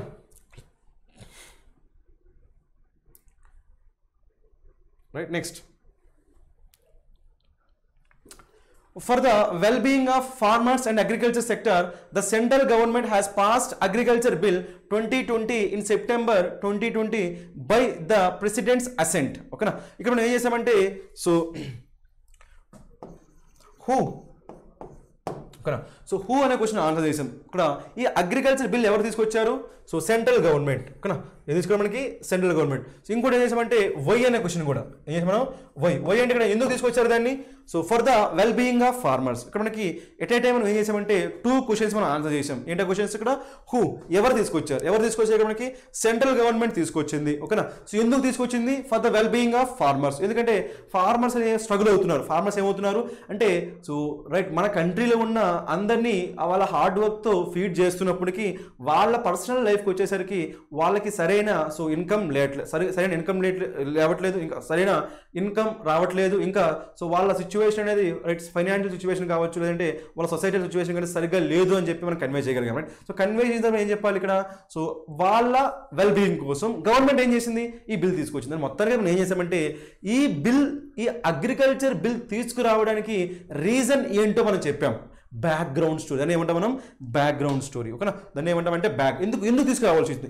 ఈ అగ్రికల్చర్ బిల్ని ఎందుకు తీసుకురావాల్సి వచ్చిందంటే ఫార్మర్స్ స్ట్రగుల్ అవుతున్నారు. So farmers are struggling to make a living. So అందుకని వాళ్ళ వెల్ బీయింగ్ కోసం, for their well being government brought this so agriculture bill 2020. కాబట్టి ఇక్కడ మనం ఏం చేసామంటే ఒక బ్యాక్గ్రౌండ్ స్టోరీని చెప్పాము. ఓకేనా, సో నెక్స్ట్ ఏంటి ఇక్కడ ఎవరు తీసుకొచ్చారో అని హూ అనే క్వశ్చన్ ఆన్సర్ చేసాము, ఎందుకు తీసుకొచ్చారని వై అనే క్వశ్చన్ ఆన్సర్ చేసాము. ఇవన్నీ అబ్జర్వ్ చేయండి. ఓకేనా, నెక్స్ట్ వన్ సో హౌఎవర్ మనకి ఇక్కడ మనకి ఏంటి ట్రాన్సిషనల్ వర్డ్. ఏముంది మనకి ట్రాన్సిషనల్ వర్డ్? ఇది మనకి ఏం చెప్పింది అంటే కాంట్రాస్ట్. ఏం చెప్పింది మనకి? Contrast. So however the bill has faced opposition. ఇలా గవర్నమెంట్ అనేది ఫార్మర్స్ వెల్ బీయింగ్ కోసం తీసుకొచ్చిన కానీ ఇక్కడ ఏంటంటే ఆ బిల్కి ఏమైందంటే అపోజిషన్ వచ్చిందంటే. So however the bill has faced opposition from some farmers and state governments. So ఎవరి నుంచి అపోజిషన్ వచ్చింది? ఇక్కడ కొంతమంది ఫార్మర్స్ నుంచి, కొన్ని స్టేట్ గవర్నమెంట్స్ నుంచి మనకి ఏమొచ్చిందంటే సో అపోజిషన్ వచ్చిందంట. ఇప్పుడు ఏం చేసామంటే మనకి ఏం చేసామంటే సో ఫార్మర్స్ నుంచి ఇంకేమంటే స్టేట్ గవర్నమెంట్ నుంచి వచ్చిందని చెప్పామా. సో ఇప్పుడు ఏం చేయాలి మనకి థియరీ, దీనికి ఏం చేయాలి మీరు ఎగ్జాంపుల్ చెప్పొచ్చు. ఒకవేళ మీరు చెప్పాలనుకుంటే ఏం చెప్పొచ్చు మనం? ఎగ్జాంపుల్ చెప్పొచ్చు. ఎలా ఎగ్జాంపుల్ చెప్పొచ్చు? సో ఫార్మర్స్ అంటే ఏ ఫార్మర్స్? మనకి పంజాబ్ గవర్నమెంట్. ఓకేనా, పంజాబ్ గవర్నమెంట్ ఏం చేసింది? అపోజ్ చేసింది. అదేవిధంగా పంజాబ్లో ఉన్న ఫార్మర్స్ కూడా ఏం చేశారు? అపోజ్ చేశారని చెప్పి ఆ ఎగ్జాంపుల్ కూడా మీరు మెన్షన్ చేయొచ్చు. థియరీ ఎగ్జామ్ అది కూడా మీరు యూజ్ చేయొచ్చు. ఓకేనా, నెక్స్ట్ చూద్దాం. ఓకే, సో నెక్స్ట్ ఇక్కడ ఇంకేముంది ఇక్కడ మనకి ఆన్ 28 ఆగస్ట్ 2020. సో అదే కదా, సో మనకి ఏముంది? సో చెప్పాము ఇక్కడ థియరీ చెప్పాము. థియరీకి మనకి ఏంటి? ఎగ్జాంపుల్. ఏంటి థియరీ ఏంటి? ఈ బిల్లుకి, ఈ పర్టికులర్ బిల్లుకి, సో ఈ బిల్లుకి మనకి ఏమొచ్చిందని చెప్పాము? అక్కడ అపోజిషన్ ఉందని చెప్పాము. అపోజిషన్ ఉంది అని చెప్పాము కదా. సో ఎక్కడ ఉంది? ఇక్కడ ఫార్మర్స్ నుంచి ఉంది, సమ్ స్టేట్ గవర్నమెంట్స్ నుంచి ఉంది అని చెప్పాము. దానికి ఏం చేయాలంటే మన థియరీ అది. ఆ థియరీకి మనం ఏం చెప్పాలి? ఎగ్జాంపుల్ చెప్పాలి. ఆ ఎగ్జాంపుల్ ఇక్కడ ఏముంది? ఇక్కడ on 28 August 2020 Punjab assembly has passed resolution rejecting. ఇక్కడ మనకి ఏమొచ్చింది? రిజెక్టింగ్. ఇక్కడ మనకి ఏమొచ్చింది? అపోజిషన్. సరిపోయిందా? ఇది థియరీ, ఇది ఎగ్జాంపుల్. థియరీ, ఇది example. Right, so rejecting the central government's ordinances. Central government ordinance అంటే ఏంటి? Bill 2020 agriculture bill 2020. అదేమైతే మనకి సెంట్రల్ గవర్నమెంట్స్ ఆర్డినెన్స్. ఎందుకు ఆర్డినెన్స్ అది? సో ఎవరు అసెంట్ తీసుకో? అసెంట్ అంటే అగ్రిమెంట్. అసెంట్ అంటే మీనింగ్ ఏంటి మనకి? అగ్రిమెంట్. సో అగ్రిమెంట్ ఎవరు అసెంట్? మనకి ప్రెసిడెంట్ అగ్రిమెంట్ తీసుకొచ్చారు కాబట్టి, ప్రెసిడెంట్ అసెంట్తో తీసుకొచ్చారు కాబట్టి అది ఏమవుతుంది? సో మనకి ఆర్డినెన్స్ అవుతుంది. ఏమవుతుంది? ఆర్డినెన్స్. దాన్ని ఎవరు అపోజ్ చేశారు? పంజాబ్ సో గవర్నమెంట్ అపోజ్ చేసింది. ఓకే, కాబట్టి సో ఇక్కడ మనం ఏం చేసామంటే ఇది బ్రీఫ్గా ఇది మనం ఏం చేసామంటే ఇంట్రడక్షన్గా తీసుకోవచ్చు. ఏం తీసుకోవచ్చు మనం? ఇంట్రడక్షన్గా తీసుకోవచ్చు. ఇందులో మనం ఏం చేసామంటే సో ఇండియాలో జనరల్గా అగ్రికల్చర్ ఇంపార్టెన్స్ చెప్పాము. ఒక ఫస్ట్ పారాగ్రాఫ్ ఇంట్రడక్షన్ పారాగ్రాఫ్ మనం ఏం చెప్పాము? ఒక బ్యాక్గ్రౌండ్ స్టోరీ తీసుకున్నాం. రైట్, సో బ్యాక్గ్రౌండ్ స్టోరీ ఏంటంటే ఈ అగ్రికల్చర్ బిల్ అనేది ఎందుకు తీసుకురావాల్సి వచ్చింది? ఓకే, ఈ అగ్రికల్చర్ బిల్ అనేది ఎందుకు తీసుకురావాల్సి వచ్చింది? దానికి రీజన్ ఏంటి? దానికి రీజన్ చెప్తూ మనం ఏం చేసామంటే సో ఫస్ట్ సో ఇండియాలో అగ్రికల్చర్కు ఉన్న ఇంపార్టెన్స్ చెప్పాము జనరల్గా. ఆ తర్వాత స్పెసిఫిక్గా మనం ఏం చెప్పామంటే ఆ అగ్రికల్చర్ సెక్టార్లో కూడా ఫార్మర్స్ గురించి స్పెసిఫిక్గా చెప్పాము. ఎందుకంటే ఈ బిల్ ఎవరి గురించి? ఫార్మర్స్ గురించే కాబట్టి. సో అగ్రికల్చర్ ఇంపార్టెన్స్ చెప్తూ మనం ఏం చెప్పాము? 70% ఆఫ్ ద పీపుల్ సో డైరెక్ట్గా కానీ ఇండైరెక్ట్గా కానీ దేని మీద డిపెండ్ అవుతున్నారు? అగ్రికల్చర్ మీద డిపెండ్ అవుతున్నారు. అందులో స్పెసిఫిక్గా ఫార్మర్స్ అనే వాళ్ళు ఏం చేస్తున్నారు? సో మన కంట్రీలో ఉన్న అందరినీ కూడా వాళ్ళు ఫీడ్ చేస్తున్నప్పటికీ వాళ్ళ లివింగ్ కండిషన్ అనేది సో అంత బాగాలేదని చెప్పాము. అలా బాగాలేని కండిషన్ని మనం సో వాళ్ళ వెల్ బీయింగ్ కోసం, ఫార్మర్స్ యొక్క వెల్ బీయింగ్ కోసం గవర్నమెంట్ ఏం చేసింది? ఈ బిల్ తీసుకొచ్చిందని చెప్పి ఫస్ట్ టైం ఆ బిల్ ఎందుకు తీసుకొచ్చామో ఎందుకు గవర్నమెంట్ అనేది ఆ బిల్ ఎందుకు తీసుకొచ్చిందో ఎక్స్ప్లెయిన్ చేసాం.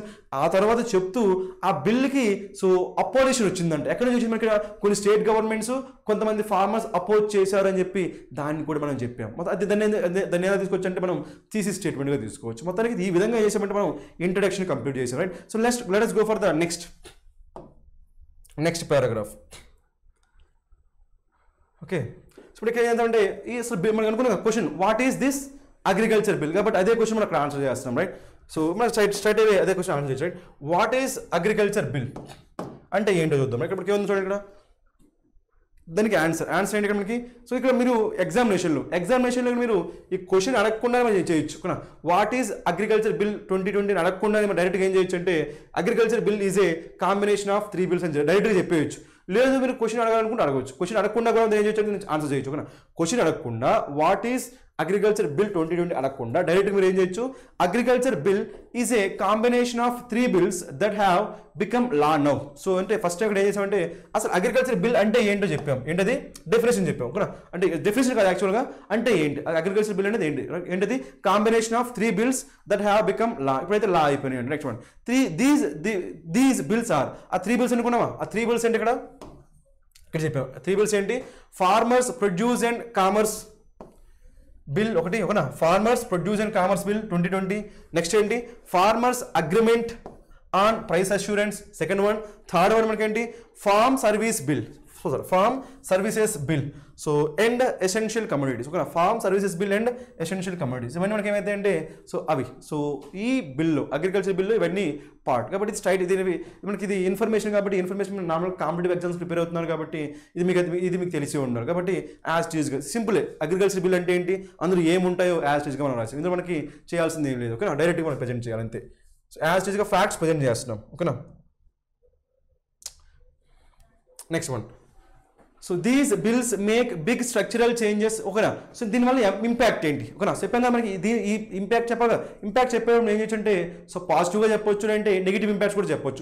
డోంట్ ఎందుకంటే మనకి బోత్ పాసిబిలిటీస్ ఉన్నాయి కదా, అంటే పాజిటివ్ ఇంపాక్ట్ చెప్పొచ్చు అంటే నెగిటివ్ ఇంపాక్ట్ కూడా చెప్పొచ్చు. బట్ చూద్దాం ఏం చెప్పాము, right? So these bills make big structural changes and encourage corporate investments in the agriculture ecosystem to make agriculture more profitable for farmers. ఇక్కడ ఏం చేసామంటే దేంతో ఎండ్ చేసాం, అక్కడ ఒక పాజిటివ్ నోట్తో ఎండ్ చేసాం, ఓకేనా? ఫార్మర్కి దీనివల్ల సో బెనిఫిట్ ఉంటుంది, ఓకేనా? ఫార్మర్కి దీనివల్ల బెనిఫిట్స్ ఉన్నాయని చెప్పి ఒక పాజిటివ్ నోట్తో ఎండ్ చేసాం. బెనిఫిట్స్ ఏంటి మనకి చూడడం. So these bills make big structural changes, ఈ బిల్స్ ఏం చేస్తాయంట స్ట్రక్చరల్ చేంజెస్ చేస్తాయంట and encourage corporate investment. So structural changes చేసి ఎవరిని ఎంకరేజ్ చేస్తాయంట, కార్పొరేట్ ఇన్వెస్ట్మెంట్స్ని ఎంకరేజ్ చేస్తాయంట. అలా చేయడం ఏం జరిగింది కూడా ఇన్ ద అగ్రికల్చర్ ఎకోసిస్టమ్. ఎందులో చేంజెస్ జరుగుతాయి, అగ్రికల్చర్ ఎకోసిస్టమ్లో జరుగుతాయంట. అందులో ఏమైంది to make agriculture more profitable for ఫార్మర్స్కి సో మోర్ ప్రాఫిట్స్ వచ్చే విధంగా ఈ చేంజెస్ అనేవి, ఈ బిల్స్ అనేవి సో చేంజెస్ తీసుకొస్తాయని ఒక ఆప్టిమిస్టిక్గా ఎండ్ చేసాం, ఓకే? Next one. నెక్స్ట్ మనకి బెనిఫిట్స్ కంటిన్యూ చేస్తే మనకి ఇంకా బెనిఫిట్స్ ఉన్నాయి, ఇంకా benefits, right? Benefits of agriculture bill. So ఇక్కడ ఏం చేసాం, మనకి బెనిఫిట్స్ చెప్పుకున్నాం. ఎందుకంటే మనకి బోత్ సైడ్స్ మాట్లాడారు. సో అగ్రికల్చర్ బిల్ వల్ల మన బెనిఫిట్స్ ఉంటే బెనిఫిట్ ప్రజెంట్ చేయండి, ఒకవేళ దీనివల్ల నెగిటివ్ ఇంపాక్ట్స్ ఉంటే ఆ నెగిటివ్ ఇంపాక్ట్స్ కూడా మనం ఏం చేయొచ్చు, ప్రజెంట్ చేయొచ్చు. బట్ ఫస్ట్ ఏం చేస్తున్నామంటే బెనిఫిట్స్ ప్రజెంట్ చేస్తున్నాం, రైట్? బెనిఫిట్స్ ఏమున్నాయి, రైట్? సో బెనిఫిట్స్ ఏమున్నాయి చూడండి. This bill envisages a path for farmers as an alternative platform to sell their products in the open market. దీనివల్ల ఏం జరుగుతుంది, మనకి ఓపెన్ మార్కెట్లో వాళ్ళు ఏం చేయొచ్చు అంటే సో వాళ్ళు ఏదైతే మనకి పండించారో దాన్ని మనం ఏం చేయొచ్చు అంటే ఓపెన్ మార్కెట్లో సేల్ చేసుకోవచ్చు అని చెప్పాం, right? So market now farmers can sell their products openly to anyone and anywhere to get a hire price. ఇప్పుడైతే ఏం చేయొచ్చు అంట బికాస్ ఆఫ్ దిస్ బిల్ ఏం చేయొచ్చు అంట మనకి ఫార్మర్స్ అనే వాళ్ళు ఎక్కడైనా సరే అమ్మొచ్చు అంట, ఎవరికైనా సరే అమ్మంట. అప్పుడు ఏమైంది, సో ప్రైస్ అనేది ఆబ్వియస్గా ఏమైంది, వాళ్ళకి ఇష్టం వచ్చిన ప్రైస్కి అమ్ముకోవచ్చు. That's what, right? Next one. There will be no agriculture produce market committee. ఇప్పుడు ఏముండదు, ఇంతకు ముందు వరకు ఏముండేది మనకి ఏపీఎంసీ అనేది ఉండేదంట. ఏపీఎంసీ అంటే మీనింగ్ ఏంటి, ఇక్కడ అగ్రికల్చర్ ప్రొడ్యూస్ మార్కెట్ కమిటీ ఉండేదంట. ఇప్పుడు మరి అది ఇంకా ఉండదు. ఎందుకు ఉండదంటే ఇప్పుడు ఫార్మర్స్ ఏం చేయొచ్చు, డైరెక్ట్గానే ఎక్కడైనా సరే అమ్ముకోవచ్చు, ఎవరికైనా సరే అమ్ముకోవచ్చు. కాబట్టి ఈ ఏపీఎంసీ అనేది ఇంకా ఉండదు అని చెప్తున్నారు, రైట్? Next one. Market fee or cess. ఇంకేముండదంటే మనకి సో మార్కెట్ ఫీ ఉండదంటే ఒకవేళ ఈ మార్కెట్లో కానీ సో ఫార్మర్స్ అమ్మాలంటే ఇంతకు ముందు వరకు ఏముండేదంట, మనకి మార్కెట్ ఫీ ఉండేదంట, ఇంకా సెస్ ఉండేదంట. ఇప్పుడు అలాంటివి ఏమి ఉండవు అని చెప్తున్నాం, ఓకే? ఇవన్నీ బెనిఫిట్సే కదా, ఇవన్నీ కూడా మనకి బెనిఫిట్స్ చెప్తున్నాం, benefits, okay? Next there will be no market fee or cess on transactions in such trade areas. ఇలా ట్రేడ్ ఏరియాస్ మనకి ఏముండదు, మనకి ఫీజు ఉండదు, ఇంకా ఫీ ఉండదు, ఇంకా సెస్ కూడా ఉండదు, ట్యాక్స్ కూడా ఉండదు అని చెప్తున్నారు. అందువల్ల బెనిఫిట్స్ ఫార్మర్స్. ఇంకా చూద్దాం అండి. So APMCs will continue their functioning. So APMCs మరి కంటిన్యూ అయితే కానీ ఏముండదంటే మనకి అక్కడ ఇప్పటి వరకు జరుగుతున్న ఫంక్షన్ ఉండదు, ఇప్పటి వరకు జరుగుతున్న ఆ ట్యాక్సెస్ కానీ సెసెస్ కానీ ఉండవని చెప్తున్నారు. Next one, now APMCs have to compete with these alternate platforms as the bill gives powers to farmers to sell their goods to the company or exporter buying in bulk from the farm. ఇప్పుడు ఏం జరుగుతుందంటే ఇంతకు ముందు ఈ ఏపీఎంసీస్కి ఏం లేదు, మనకి competition లేదు, ఎందుకంటే వాళ్ళ దగ్గర మాత్రమే ఫార్మర్స్ అమ్మేవాళ్ళు. Because of this new right, so new laws అంటే మనకి ఈ అగ్రికల్చర్ బిల్ 2020 వల్ల మనం ఏం జరుగుతుందంటే ఫార్మర్స్కి ఇప్పుడు ఏముందంటే ఆపర్చునిటీ ఉంది. ఏముంది అక్కడ, అక్కడే కాకుండా ఈ ఏపీఎంసీ దగ్గర కాకుండా సో ఫార్మర్స్ ఏం చేయొచ్చు, డైరెక్ట్గా కూడా సేల్ చేసుకోవచ్చు, డైరెక్ట్గా కూడా సేల్ చేసుకోవచ్చు. కాబట్టి అప్పుడు వీళ్ళకి ఏమొస్తుంది, కాంపిటీషన్ వస్తుంది. ఏమొస్తుంది మనకి, competition. So now APMCs have to compete. So ఖచ్చితంగా ఏం చేయాలి, కంపీట్ చేయాలి. ఓకేనా. So compete with these alternate platforms as the bill, ఇక్కడ మనకి it should be the small. ఓకేనా, యాజ్ ద స్మాల్ ఉండాలి ఇక్కడ. As the bill gives powers to farmers to sell their goods to the company or exporter buying in bulk from the farm. So మనకి ఏం చేసామంటే ఈ APMCs యొక్క so situation ఏంటో చెప్పాం. ఇక్కడ జనరల్ టు స్పెసిఫిక్ అనుకున్నాం, జనరల్ టు స్పెసిఫిక్. కాబట్టి because of this so agriculture bill 2020 ఈ ఏపీఎంసీస్కి ఏం జరుగుతుందో మనకి ఏం చేసాం, ఇంపాక్ట్ కూడా చెప్పాం. ఓకేనా. నెక్స్ట్ సో ఇక్కడ ఏం చేసామంటే సో ఈ అగ్రికల్చర్ బిల్ 2020 వలన సో వచ్చే బెనిఫిట్స్ గురించి చెప్పుకున్నాం. రైట్. నెక్స్ట్ మనకి ఏంటి, government's motive towards agriculture bill 2020. ఇప్పుడు ఏం చేస్తామంటే గవర్నమెంట్ యొక్క ఇంటెన్షన్ ఏంటి, ఈ బిల్ తీసుకురావడంలో గవర్నమెంట్ యొక్క ఇంటెన్షన్ ఏంటో చెప్తున్నాం. రైట్. చూద్దాం ఇక్కడ మనకి గవర్నమెంట్స్ మోటివ్ అంటే ఇంటెన్షన్ టువార్డ్స్ అగ్రికల్చర్ బిల్ 2020 ఇలా చెప్పచ్చు. రైట్. సో మనకి ఏముందో, government has introduced these farm bills. So ఇక్కడ మనకి ఇది కూడా ఏ ఆన్సర్ చేస్తాం, ఇక్కడ మనకి వై అనే క్వశ్చన్ ఆన్సర్ చేస్తాం. ఏం చేస్తాం మనం, వై అనే క్వశ్చన్ ఆన్సర్ చేస్తాం. గుర్తుపెట్టుకో. రైట్. ఎందుకు తీసుకొచ్చింది. Right. So government has introduced these farm bills to transform agriculture sector. ఎందుకు తీసుకొచ్చిందంట, to transform agriculture sector. Agriculture సెక్టర్లో రిఫార్మ్స్ తీసుకురావడానికి ఈ బిల్స్ తీసుకొచ్చిందంట, transform agriculture sector. Right. Next one, this step has been taken to boost. అంటే boost అంటే మనకి ఏంటంటే స్ట్రెంగ్థెన్. బూస్ట్ అంటే మీనింగ్ ఏంటంటే మనకి స్ట్రెంగ్థెన్.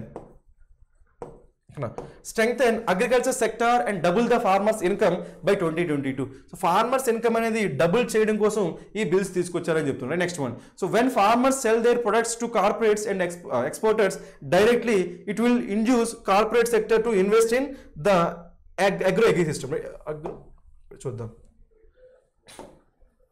ఈ సెంటెన్స్ మళ్ళీ చూద్దాం. ఓకేనా. ఇక్కడ ఏమంటున్నా చూడండి, ఇక్కడ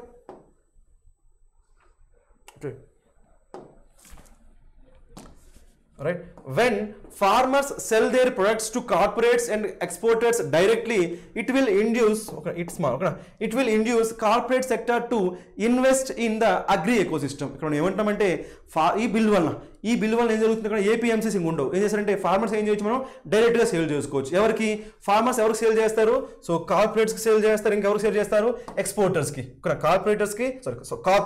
కార్పొరేట్స్కి ఇంకా ఎక్స్పోర్టర్స్కి డైరెక్ట్గా సేల్ చేస్తారు. కాబట్టి వాళ్ళు ఏం చేయాలి రిటర్న్గా, సో కార్పొరేట్స్ ఎక్స్పోర్టర్స్ రిటర్న్గా ఏం చేస్తారంటే ఇట్ విల్ ఇండ్యూస్ అంటే వాళ్ళని ఎంకరేజ్ చేస్తారు. ఏ విధంగా ఎంకరేజ్ చేస్తుంది, ఇన్వెస్ట్మెంట్ చేయడం కోసం. ఎందులో ఇన్వెస్ట్మెంట్ చేయడం కోసం, అగ్రి ఎకోసిస్టమ్. ఎందుకంటే వాళ్ళు ఫార్మర్స్ నుంచి డైరెక్ట్గా కొంటున్నారు కాబట్టి ఖచ్చితంగా వాళ్ళకి ఏం కావాలి అక్కడ మనకి, సో అగ్రి ఎకోసిస్టమ్ కావాలి. వాళ్ళకి ఈజీ కావాలంటే వీళ్ళకి సో ఈ కలెక్షన్ ఇక్కడ ఆ గూడ్స్ ఆ హార్వెస్ట్ చేసిన దాన్ని వీళ్ళు కలెక్ట్ చేసుకోవాలంటే దానికి తగ్గట్టుగా మనకి ఏముండాలి, అగ్రికల్చర్ ఎకోసిస్టమ్ ఉండాలి. దాన్ని ఎవరు చేస్తారు, ఎవరు కొంటున్నారు, కార్పొరేట్స్ ఇంకా ఎక్స్పోర్టర్స్ డైరెక్ట్గా కొంటున్నారు. కాబట్టి వాళ్ళు ఏం చేస్తారంటే ఇందులో ఇన్వెస్ట్మెంట్ చేస్తారని చెప్తున్నాం. ఓకేనా. Next one, this will also give farmers better access to modern technology and farmers will be benefited from it. So ఇది ఇలా చేయడం వల్ల, ఇలా కార్పొరేట్స్ ఎక్స్పోర్టర్స్ ఈ అగ్రి ఎకోసిస్టంలో ఇన్వెస్ట్మెంట్ చేయడం వల్ల ఏం జరిగిందంటే ఫార్మర్స్కి బెటర్ టెక్నాలజీ అందుబాటులోకి వస్తుందంటే, అంటే మోడర్న్ టెక్నాలజీ అందుబాటులోకి వస్తుంది. ఎందుకు, బికాస్ ఆఫ్ దీస్ ఇన్వెస్ట్మెంట్స్. ఎందులో ఇన్వెస్ట్మెంట్ చేస్తున్నారు, అగ్రి ఎకోసిస్టంలో. ఎవరు ఇన్వెస్ట్మెంట్ చేస్తున్నారు, కార్పొరేట్స్ ఇంకా ఎక్స్పోర్టర్స్. ఎందుకు ఇన్వెస్ట్ చేస్తున్నారు, వాళ్ళు ఫార్మర్స్ నుంచి డైరెక్ట్గా కొంటున్నారు కాబట్టి. ఇదంతా మనకి ఇంటర్లింక్. ఓకేనా. సో మొత్తానికి అయితే ఈ పారాగ్రాఫ్లో మనం ఏం చేసామంటే, సో గవర్నమెంట్ యొక్క మోటివ్, ఈ బిల్స్ తీసుకురావడంలో గవర్నమెంట్ మోటివ్ ఏంటో ఎక్స్ప్రెస్ చేసాం. రైట్. నెక్స్ట్ ఏం చేయడం మనకి, సో మనం ఫస్ట్ పారాగ్రాఫ్లో ఏం మెన్షన్ చేసాం ఇక్కడ మనకి, సో కొంతమంది గవర్నమెంట్ అయితే ఏం తీసుకొచ్చింది, ఫార్మర్స్ యొక్క వెల్ బీయింగ్ సో మనకి ఫార్మర్స్ వెల్ బీయింగ్ కోసం గవర్నమెంట్ అనేది ఈ అగ్రికల్చర్ బిల్ తీసుకొచ్చింది. కాబట్టి ఆ వెల్ బీయింగ్ అంటే ఆ గవర్నమెంట్ యొక్క మోటివ్ ఏంటో ఇందులో మనం చెప్పేసాం. నెక్స్ట్ ఏం చెప్పాలి, ఇంకా చెప్పాము హౌఎవర్ అని చెప్పి. So however there is some opposition from whom, farmers ఇంకా సమ్ స్టేట్ గవర్నమెంట్. అది కూడా మనం ఇంట్రడక్షన్ మెన్షన్ చేసాము. ఇంట్రడక్షన్ ఏం మెన్షన్ చేసాము, గవర్నమెంట్ అయితే సో ఈ ఫార్మర్స్ యొక్క వెల్ బీయింగ్ కోసం అయితే ఈ బిల్ తీసుకొచ్చింది, కానీ there is some opposition from some of the states and farmers అని చెప్పాం. కాబట్టి ఆ అపోజ్ చేయడానికి రీజన్స్ కూడా మనం మెన్షన్ చేయవద్దా.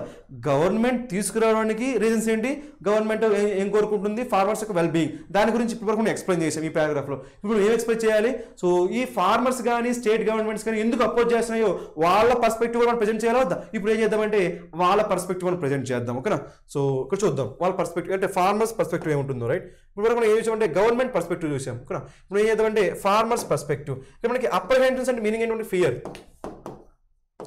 సో అప్రహెన్షన్ మీనింగ్ ఏంటి మనకి ఫియర్. సో ఇప్పుడు ఫార్మర్స్ యొక్క భయాలు ఏంటో చూద్దాం. Right, so farmers fear that farmers fear that large retailers and corporates could dominate agriculture sector with money power. ఓకేనా, సో వాళ్ళ భయం ఏంటి, సో లార్జ్ రిటైలర్స్ ఇంకా కార్పొరేట్స్ వీళ్ళు ఏం చేయొచ్చంట, వాళ్ళ దగ్గర మనీ పవర్ ఉంటుంది కాబట్టి వాళ్ళు అగ్రికల్చర్ సెక్టర్ని డామినేట్ చేసే ఛాన్స్ ఉందని చెప్పి భయపడుతున్నారంట. Next one, so they doubt that APMCs may become unavailable and have to shut down in future. ఇప్పుడైతే మనకి ఏపీఎంసీస్ కాకుండా ఇప్పుడైతే ఏపీఎంసీ దగ్గర అమ్మొచ్చు లేదంటే డైరెక్ట్గా అమ్ముకోవచ్చు. అలా చేయడం వల్ల ఫ్యూచర్లో మనకి ఈ ఏపీఎంసీస్ అనేవి మనకి అవైలబుల్లో ఉండకపోవచ్చు అని చెప్తున్నారు. So May become unavailable and have to shut down in future if trade moves substantially to other alternate platforms. Other alternate platforms అని మీనింగ్ ఏంటి, వీళ్ళే కార్పొరేట్స్ ఇంకా సో లార్జ్ రిటైలర్స్ వాళ్ళకి ఆల్టర్నేటివ్ ప్లాట్ఫామ్ వాళ్ళ వైపు మూవ్ అయిపోతే ఇంకా ఏపీఎంసీస్ ఏం చేయొచ్చు, షట్ డౌన్ చేయాలి వద్దా. దట్స్ వాట్, అది వాళ్ళ భయం, fear. They also fear that mandis become redundant. ఇక్కడ మనకి రిడెండెంట్ మీనింగ్ ఏంటి మనకి యూజ్లెస్. రిడెండెంట్ అండ్ మీనింగ్ ఏంటి మనకి useless. Redundant means what, use అంటే ఇప్పుడు వరకు యూజ్ చేసిన మండీస్ అనేవి యూజ్ లేకుండా పోతాయి అని చెప్పి ఫియర్. ఇక్కడ మనం ఏం చేసామంటే ఫార్మర్స్ యొక్క ఫియర్స్ ఎక్స్ప్రెస్ చేసాం. ఇంతకు ముందు ఏం చేసాం మనం, గవర్నమెంట్ యొక్క మోటివ్ ఎక్స్ప్రెస్ చేసాము. ఇక్కడ ఏం ఎక్స్ప్రెస్ చేసాం మనం, ఫార్మర్స్ యొక్క ఫియర్ ఎక్స్ప్రెస్ చేసాం. రైట్, నెక్స్ట్ చూద్దాం. నెక్స్ట్ ఏం చేయొచ్చు అంటే అక్కడ మన ఒపీనియన్ ఎక్స్ప్రెస్ చేయొచ్చు. మన ఒపీనియన్ ఎక్స్ప్రెస్ చేసి సో రీడర్ని మనం కన్విన్స్ చేయొచ్చు. మనం ఏమనుకున్నాం, పెర్సుయేసివ్ స్టైల్ కూడా పాసిబిలిటీ ఉందనుకున్నాం కదా. మనం ఏం చేయొచ్చు అంటే ఈ బిల్ పైన ఇప్పుడు వరకు మనం ఏం చేసామంటే న్యూట్రల్గా ఉన్నాం. ఇప్పుడు వరకు ఎలా ఉన్నాం, మనం న్యూట్రల్గా ఉన్నాం. ఏం చెప్పాము అక్కడ, సో గవర్నమెంట్ అయితే ఎందుకు తీసుకొచ్చిందో చెప్పాము, గవర్నమెంట్ యొక్క మోటివ్ ఏంటో చెప్పాము. సో కొంతమంది ఆ బిల్ని అపోజ్ చేస్తారని చెప్పాము, ఆ బిల్ ఎందుకు అపోజ్ చేస్తారో చెప్పాము. ఆ తర్వాత ఆ బిల్లు ఏ బిల్స్ ఉంటాయో ఆ కాంపొనెంట్స్ ఏంటో అవన్నీ చెప్పాము. అంతే ఇప్పటివరకు ఎలా ఉన్నామంటే న్యూట్రల్గా ఉన్నాం. ఇప్పుడు మనం ఏం చేయొచ్చు అంటే ఒక డెఫినెట్ స్టాండ్ తీసుకోవచ్చు. అంటే ఎలా తీసుకోవచ్చు, ఈ ఫార్మర్స్ బిల్ వలన మనం ఆల్రెడీ ఏం చేసాము, government point of view present చేసాము, so farmers point of view కూడా ప్రజెంట్ చేస్తాం. కాబట్టి ఇప్పుడు ఏం చేయొచ్చు అంటే రెండింటిని బ్యాలెన్స్ చేస్తూ మన వ్యూస్ మనం ఎక్స్ప్రెస్ చేయొచ్చు. అంటే ఈ బిల్స్ వలన సో ఫార్మర్స్ కి బెనిఫిట్ ఉందా లేదంటే లాస్ ఉందా అని చెప్పి మన ఒపీనియన్ ని మనం ఎక్స్ప్రెస్ చేసి రీడర్ ని కన్విన్స్ చేయొచ్చు. కాబట్టి అది అబ్జర్వ్ చేద్దాం. ఓకేనా, సో మనకి ఏమవుతుంది, the farmers will earn better income as they get to dictate their own price and do not have to pay transportation charges anymore. ఓకేనా, ఇక్కడ మనం ఏమంటాం కదా, ఇది మన ఒపీనియన్. సో ఇప్పుడు ఏం చేయొచ్చు అంటే వాళ్ళు ఇక్కడ ఏమన్నామంటే ఫార్మర్స్కి బెనిఫిట్ ఉంటుందా లాస్ ఉంటుందా, బెనిఫిట్ ఉంటుంది. అంటే ఏమన్నాము, ఫార్మర్స్ విల్ ఎర్న్ బెటర్, వాళ్ళకి ఎర్నింగ్స్ అనేవి బెటర్గా ఉంటాయి అంటున్నాం. Right, so earn better income as they get. ఎందుకు రీజన్, ఎందుకంటే so as they get to dictate their own price, ఎందుకంటే వాళ్ళ ప్రైస్ వాళ్ళు డిసైడ్ చేసుకోగలుగుతారు కాబట్టి price. And do not have to pay transportation charges anymore. So transportation charges వాళ్ళు pay చేయాల్సిన అవసరం ఉండదు కాబట్టి సో వాళ్ళకు బెనిఫిట్ వచ్చే ఛాన్స్ ఉందంటాం. రైట్, వాళ్ళకి ఎక్కువ ఇన్కమ్ వచ్చే ఛాన్స్ ఉందని చెప్తున్నారు. Next one, so although the role of middleman is not going to end completely. So మనకి ప్రాబ్లం అనేది మనకి మిడిల్ మ్యాన్ వల్ల ప్రాబ్లం ఉంది కదా, మిడిల్ మ్యాన్ వల్ల ప్రాబ్లం ఉంది. So because of this rule because of this bill, ఈ bill వల్ల మనకి ఏమవుతుందంటే మిడిల్ మ్యాన్ యొక్క కంప్లీట్గా మిడిల్ మ్యాన్ లేకుండా పోయినా సో వాళ్ళ రోల్ మాత్రం తగ్గిద్దంట. అలా రోల్ తగ్గిందంటే ఆబ్వియస్గా ఫార్మర్కి బెనిఫిట్ అయినట్టే కదా. సో ఇప్పుడు ఫార్మర్స్ నష్టపోతున్నారంటే ఎవరు వల్ల నష్టపోతున్నారు, because of this middle man. Present సిచ్యువేషన్లో ఫార్మర్స్ నష్టపోతున్నారు అంటే ఎవరి వలన, because of this middle man. ఇప్పుడు మిడిల్ మ్యాన్ కానీ లేకపోతే ఫార్మర్స్ బెనిఫిట్ అవుతారు లేదా. సో ఈ బిల్ వలన మిడిల్ మ్యాన్ అనేవాళ్ళు కంప్లీట్గా లేకపోయినా కానీ సో కంప్లీట్గా సో వాళ్ళు డిసెప్పర్ కంప్లీట్గా వాళ్ళని సో తీసేయకుండా వాళ్ళ ఇన్ఫ్లుయెన్స్ ఏమైతే తగ్గిపోతుంది అది చెప్తున్నారు. Right, so although the role of middle man is not going to end కంప్లీట్గా వాళ్ళ రోల్ అనేది ఎండ్ కాకపోయినా their hold on the trade will not be strong. ఇప్పుడు ఎంత స్ట్రాంగ్గా ఉన్నారో అంత స్ట్రాంగ్గా అయితే ఈ మిడిల్ మ్యాన్ అనే వాళ్ళు ఇక ముందు ఉండరు, ఎందుకంటే because of this agriculture bill. అలాంటప్పుడు మనకి ఏమైందంటే ఫార్మర్స్కి బెనిఫిట్ అవుతుంది. సో మనం ఏం ఎక్స్పెక్ట్ చేసాం, ఈ బిల్స్ వలన ఫార్మర్స్కి బెనిఫిట్ ఉంటుంది అని చెప్పి మనం ఎక్స్పెక్ట్ చేసాం. దాన్ని మనం ఏం చేస్తున్నామంటే ఇలాంటి స్టేట్మెంట్తో మనం సపోర్ట్ చేస్తున్నాం. సపోర్ట్ చేసి మనం ఏం చేస్తున్నామంటే రీడర్ని కన్విన్స్ చేస్తున్నాం. ఇక్కడ ఏం చెప్పామంటే మనకి ఫార్మర్కి బెనిఫిట్ ఉంటుంది చెప్పాం. ఎలా బెనిఫిట్ ఉంటుంది, సో మనకి ట్రాన్స్పోర్టేషన్ ఛార్జెస్ ఉండవు కాబట్టి వాళ్ళ ప్రైస్ వాళ్ళే డిసైడ్ చేసుకుంటారు కాబట్టి ఫార్మర్కి ఆపోజిట్ మనకి ఏమొస్తుంది, ఎక్కువ ఇన్కమ్ వస్తుంది. That is one argument.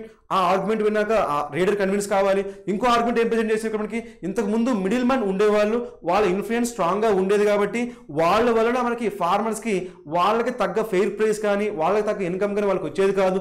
ఇప్పుడు ఈ పర్టికులర్ బిల్ వలన ఆ మిడిల్ మ్యాన్ అనేవాళ్ళు కంప్లీట్గా వాళ్ళ రోల్ అనేది కంప్లీట్గా వాళ్ళ రోల్ ఎండ్ అవ్వకపోయినా, కంప్లీట్గా వాళ్ళ రోల్ ఎండ్ అవ్వకపోయినా వాళ్ళ ఇన్ఫ్లుయెన్స్ అయితే ఇంతకు ముందులాగా ఉండదు కాబట్టి ఫార్మర్స్ అనే వాళ్ళు బెనిఫిట్ అవుతారు. ఇది ఇంకో ఆర్గ్యుమెంట్. ఈ ఆర్గ్యుమెంట్తో కూడా మనం ఏం చేయొచ్చు అంటే రీడర్ని కన్విన్స్ చేయొచ్చు. ఎవరు కన్విన్స్ చేయొచ్చు, ఈ అగ్రికల్చర్ బిల్ వల్ల ఫార్మర్స్కి బెనిఫిట్ ఉంటుంది అని చెప్పి మనం కన్విన్స్ చేయొచ్చు. కాబట్టి అది అబ్జర్వ్ చేయండి. ఓకేనా. నెక్స్ట్,